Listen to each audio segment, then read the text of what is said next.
অন্তর্বর্তী সরকার যতটা বিপ্লবী চেতনার হওয়ার কথা ছিল তা না হয়ে আমলাতান্ত্রিক সরকারে পরিণত হচ্ছে বলে মনে করেন বৈষম্য বিরোধী ছাত্র আন্দোলনের আহ্বায়ক হাসনাত আব্দুল্লাহ। তার মতে ব্যক্তিগত পছন্দে যাদের উপদেষ্টা করা হচ্ছে তারা বিপ্লবের স্পিরিট বোঝেন না। ছাত্র আন্দোলনের নেতৃত্ব দেয়া অন্য সংগঠনগুলো বলছে প্রায় একই কথা। রাষ্ট্র সংস্কারে এখনো দৃশ্যমান রূপরেখা কেন দেয়া হচ্ছে না এ নিয়ে প্রশ্ন তাদের।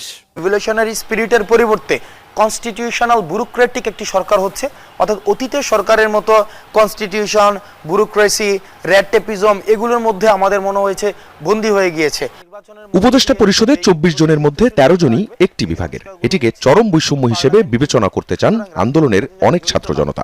সব জায়গা থেকে উপদেষ্টা ইনক্লুড না হওয়ার মধ্য দিয়ে আমরা মনে করছি যে বৈষম্যটি একটি মাত্রায় থেকে যাচ্ছে, যেটি সবসময় শেখ হাসিনা করেছে যে গোপালগঞ্জকে প্রাধান্য দেওয়া। এখন যদি ডক্টর ইউনূস